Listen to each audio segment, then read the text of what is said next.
Hi, and welcome back to another episode of The Architecture of Health. I'm Deb Voisin, and this week I don't have a guest because I have a lot to say about the topic of grounding and groundedness. So let's get started. How did I start even thinking about this? I was a computer nerd, pretty mainstream in a lot of philosophies.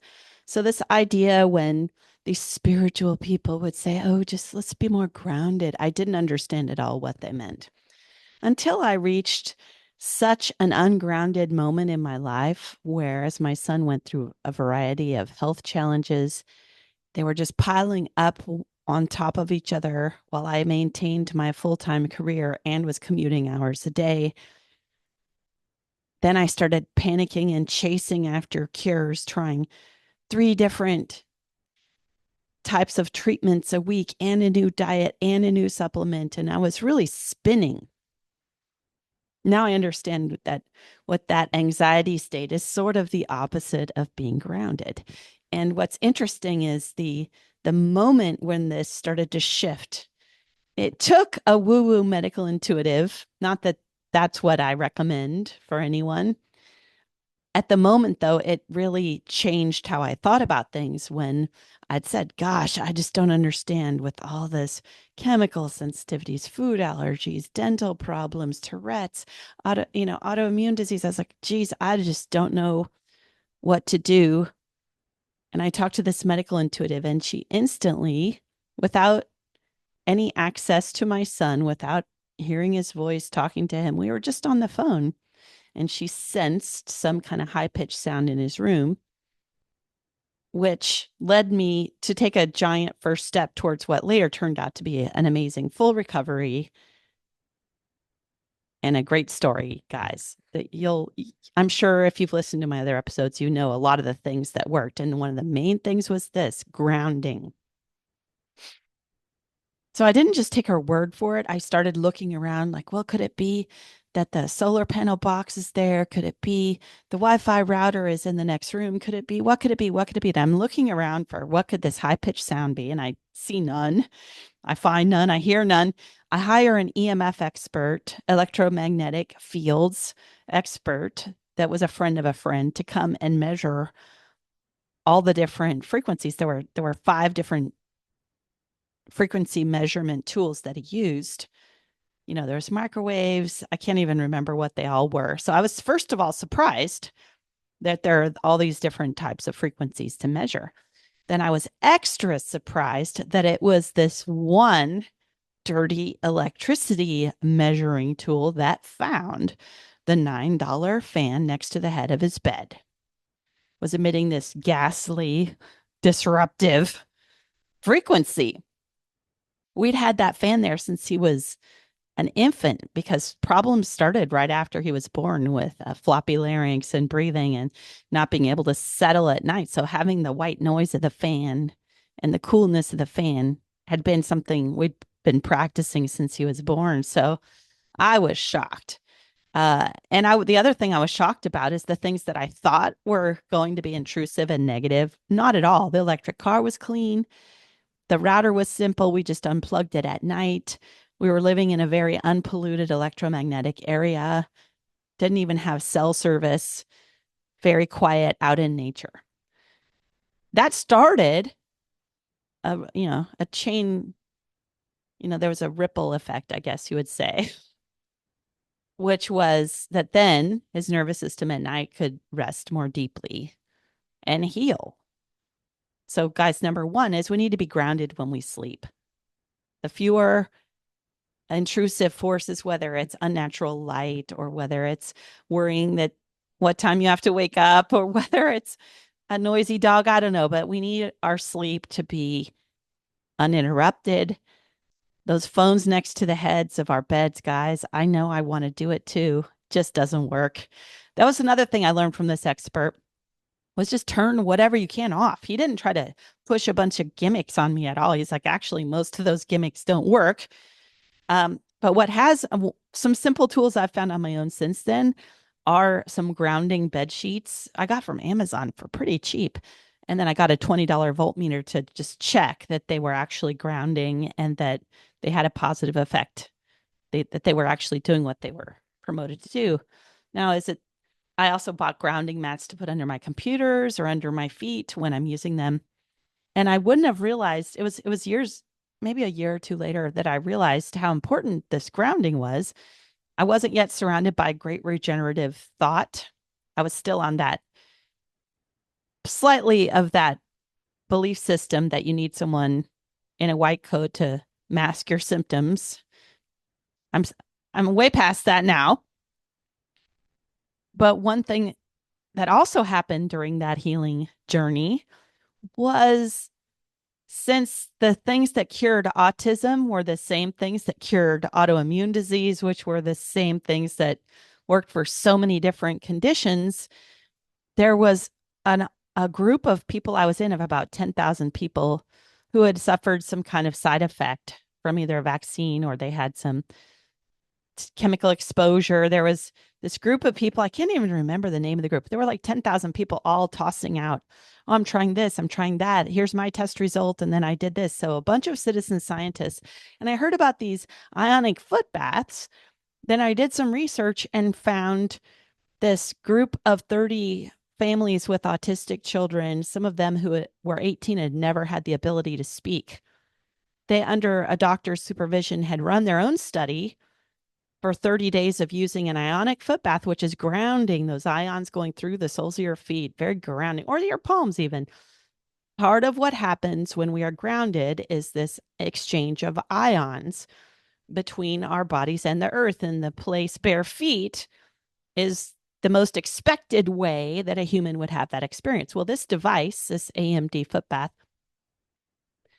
the autistic kids will put their feet in the foot bath, and since the pores of our feet are the largest pores in our body, and the lymphatic exchange with the calves and the feet is toxins can get trapped down there. There's one reason Chinese medicine sometimes does a lot with the feet. The practitioner will warm your feet in an acupuncture session, or we'll put onions in the socks to pull some, do a positive exchange with bacteria or another other undesirable matter through the feet. So the feet, we'll come back to that later, how important the feet are in terms of grounding. But what happened with this ionic foot bath group is just 30 days of use where they also had electrolytes. So they had enough minerals that their body could flush out the byproducts of whatever their body could release. Some of those kids, where nothing else had worked, these are families who had tried everything.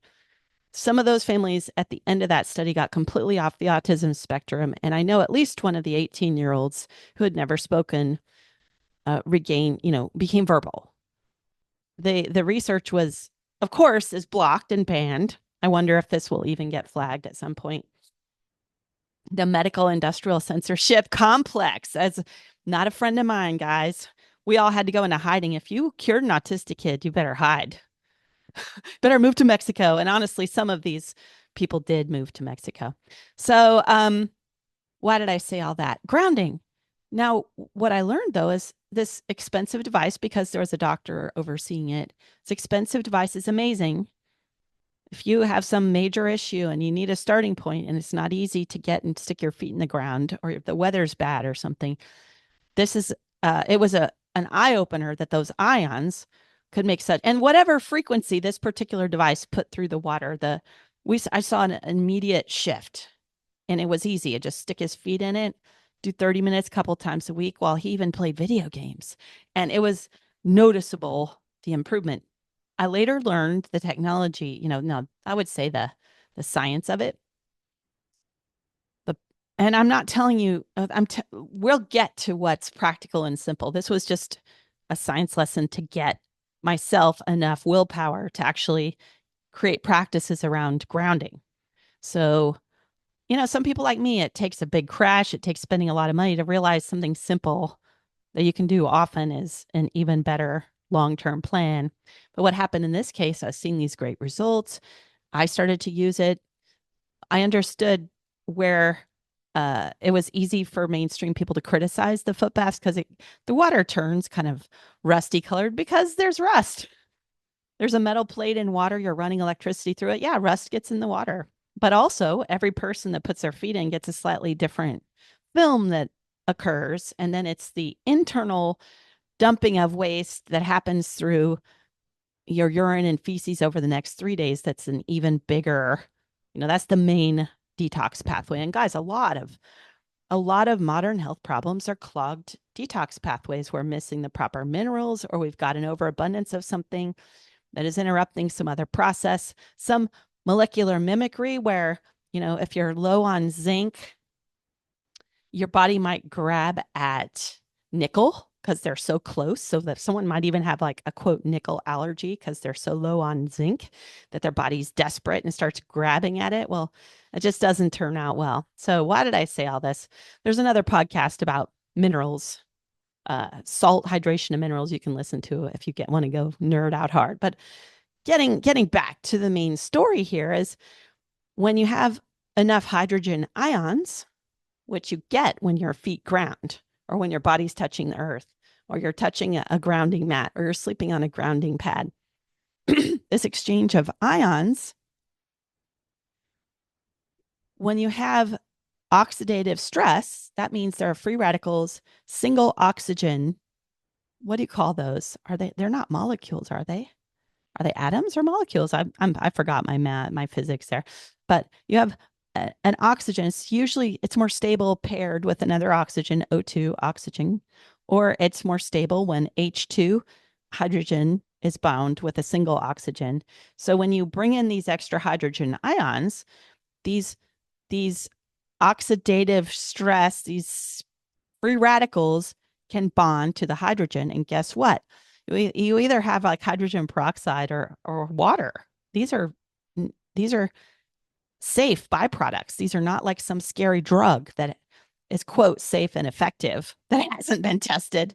I heard today I saw a list today of 76 drugs that had been at one point called safe and effective and actually were later had to be banned because they just aren't properly tested and they're so complicated to patent something.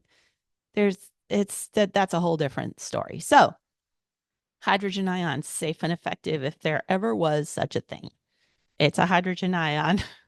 So why did I say all this? So I started to understand the power of this. I switched later to drinking water that was rich in hydrogen ions because then it crosses the blood-brain barrier more quickly. Your mouth, these are the smallest things on earth.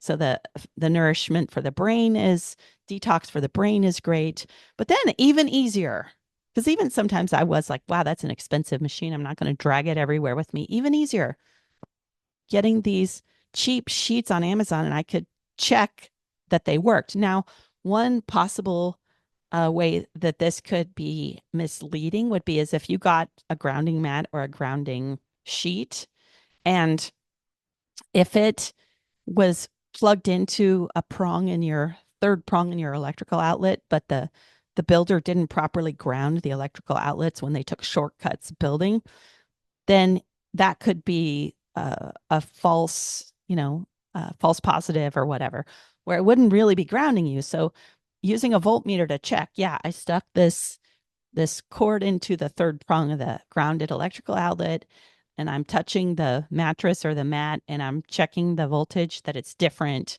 than when when I'm not touching it. So, and one way around this, even if that's the case, I have a really smart handyman friend who got really wise about health after surviving cancer and realizing that true health had nothing to do with what was going on there.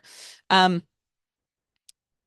he had found many more sustainable ways to achieve vitality, and one was he just took a thin copper sheet and ran a copper wire from that into either the grounded outlet or all the way outside into a piece of copper he tapped into the ground. So and even easier, guys, let's get all the way there, right? Stick your feet on the ground, lay your body on the ground, barefoot, bare skin, whatever. And this is a practice I now have I'm in a very highly inflammatory environment at the moment. It's very kind of moldy and foggy. So my daily practice, when possible, to go lay in the sun for 20 minutes and just stick my feet on the earth. I still do that, even though I have these grounding mats and I have a grounding sheet. And I've been working with the electromagnetic frequencies. And part of this is I love my devices. I want to keep using my phone. I want to keep using my computer. I don't want to go live in a hole yet. All right. So there are two ways of being grounded we talked about there. One is doing less. I found ways to do less and less and less here. At first, you're running around, all these experts, go to the chiro, go to the acupuncture, then go back to the, go back to the naturopath, go back to, all that scrambling and running around just stopped when I found simpler ways that were so much cheaper to feel better. And they worked and they were sustainable. The second is if we think about electromagnetic fields, some of them are harmonious and some of them are not. And we need to account for that in the health of our tribe. Now, this is controversial. You don't have to believe this is true. But recently we've had, these rollouts where now having all these cell phone frequencies. We have 3G, 4G, 5G now. 5G was rolled out during COVID. Interestingly enough, the bird flu epidemic back whenever that was it 1920? I can't remember. While that happened, the planet was rolling out radio waves. And we know, guys, there are certain frequencies that are banned for use underwater because they kill so much marine life. So whether these things have been properly tested, how could you properly test them? No, they just can't. We just need to assume we're in a pretty toxic frequency environment. And the more we connect all the way back to source, which is the earth, connect back to the earth. So that takes us to the related topic I alluded to, which is feet. So if we're wearing pinched shoes with plastic bottoms, we are not going to feel the ease, our birthright of groundedness. If we've got babies growing up with these weird things to keep them slightly off the ground and sticking shoes on them instead of letting them crawl around and get a little bit dirty, that's got some really negative downstream side effects. So what can we do?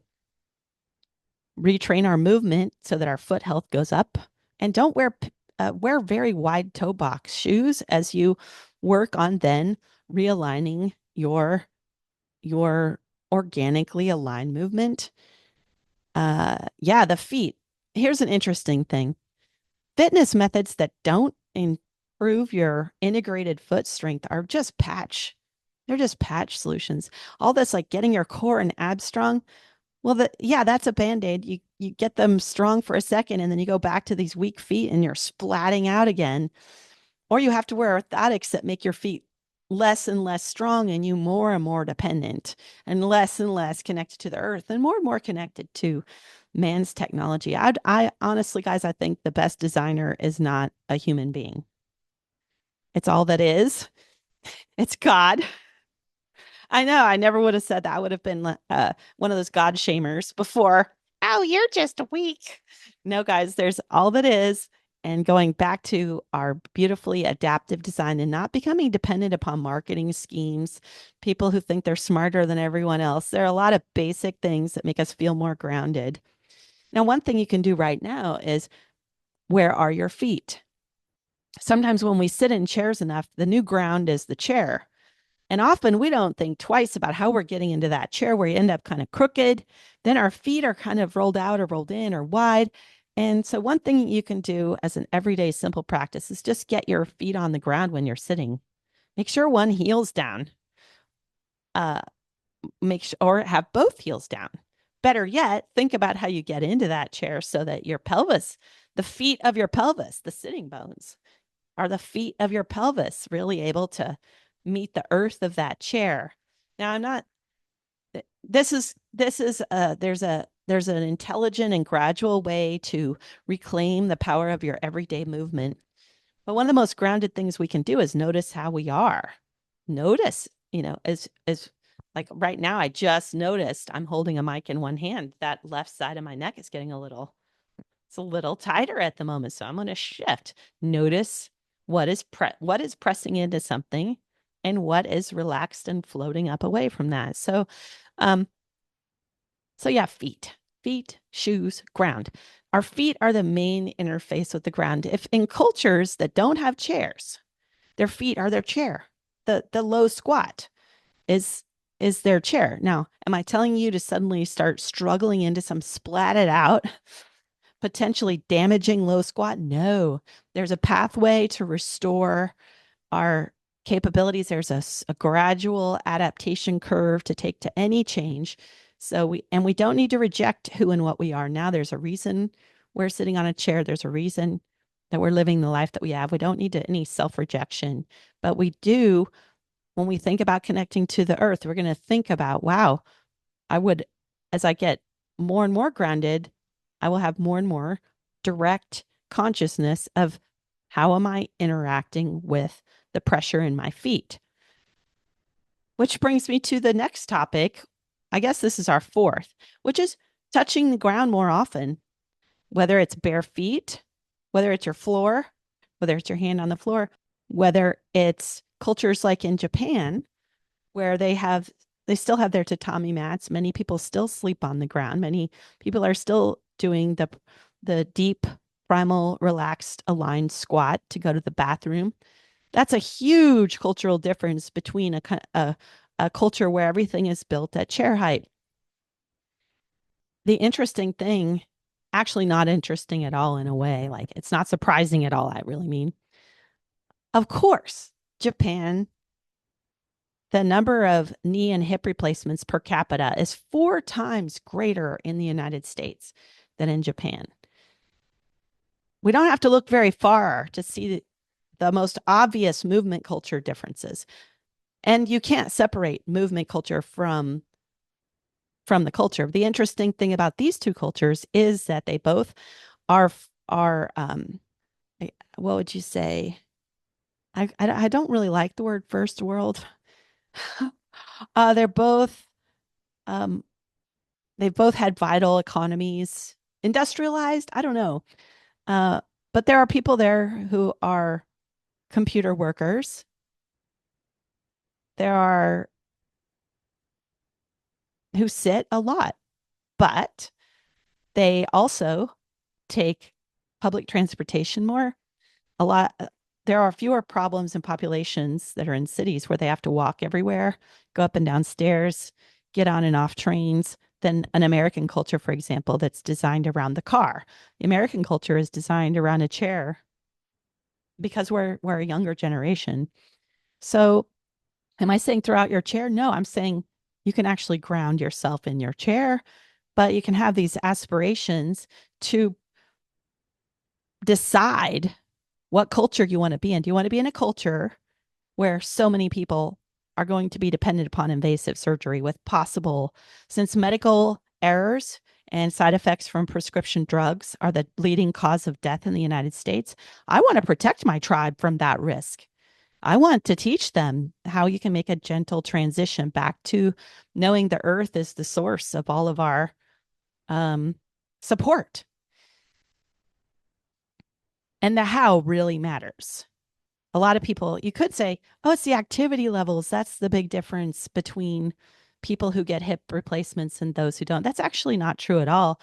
Uh, the number of hip and knee replacements in the United States in the last 20 years has gone up, and people under the age of 65 has doubled in the last 20 years. And at the same time, activity levels have tremendously increased. So it's how you're doing what you're doing. You can get much more wrecked moving gracelessly with a lot of passion. In fact, right now, if I started running a lot every day, I could be signed up.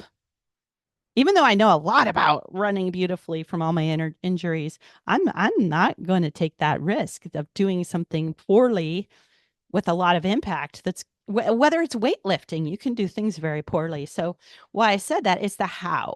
It's the how we're doing things, how we're sitting, how we're cleaning, picking up the dishes out of the dishwasher, how we're running, how we're dancing really matters. And finally, on the last two topics, as on this thread of groundedness, I don't know who else is like me out there where sometimes I can't feel the feeling in the moment. I'm almost numb in a way. And then later I'm like, oh, that was a bad feeling. Or I can't tell that I'm thirsty and it's a long time later. And then I'm super thirsty. So this is another way to look at groundedness, which is, can we feel what's happening? Can we sense what's happening with us right now? Can we sense whether we're comfortable or uncomfortable? Wow, I just noticed my Seiza chair is getting a little funny. Are we hungry? Are we not hungry? Are we thirsty? Are we not thirsty? Are we sad? Are we not sad? Are we angry? Or are we not angry? This creates the possibility to have a greater connection to the moment. And I guess you would say that's another way we could call, that's another thing we could call grounded presence. And we're always touching something that's touching the earth. Oh, wow. I can't even imagine flying in space. How weird that would be. So check yourself as your neck pinching, is one leg tighter than the other if you're driving, as one shoulder hurting more than the other. Check yourself. Check that you know what you feel and know what you need, especially in your everyday life. This is a great meditative practice. And that's one reason I focus on teaching people everyday movement. The Band-Aid is the exercise. The root cause is whatever we're doing the most. And making a small change to something you do often has a compounding positive effect that can't be replicated with an artificial practice like going to some studio or some gym. It's happening right now. And finally, this is related to the same idea of connectedness and wholeness that is closely associated with this idea of groundedness, which is the biggest improvements I've found in my ability to move with more integrity and less risk has been once I had teachers from a variety of methods that taught me ground to crown, that taught me that with intentional foot pressure, how that can have an effect all the way up through the crown of my head. And how dangerous it is to do spot fixes like tuck your chin or turn on your core or tighten your butt. Those all have the potential to disrupt this overall flow of energy from the ground through the crown and in a way to back down from the crown back down to the ground. This oscillation of energy. And that when we get hyper fixed on a spot, kind of like how sadly our insurance system forces a hyperfixation on one spot so they could put a code on it so they could get approval for a local treatment when the answer to the problem is never where the problem shows up. So, and that's the same in the movement and fitness world. If you don't get this idea that your movement integrity is all the way from the ground, whether the ground is being met with your hand or your head or your foot, all the way through your crown, that's when you're going to get the results that last, because they let all of you participate in a collaborative ease that a ungrounded, desperate, anxious, like when I was a compulsive exerciser, whoa, I enjoyed movement, but I was also not grounded. That can be worse than the couch potato. Honestly, couch potatoes in a lot of cases end up better off than the athletes and the dancers who are willing to force things. But I want to be both. I'm going to be both because our ancestors could do a lot. It's just that there's a way to do it that's grounded. All right, dears, I think that's a wrap. Please like, share, and subscribe. Give me feedback too. I can take it. I want for this to be the best use of your time as possible. Thanks very much. Bye.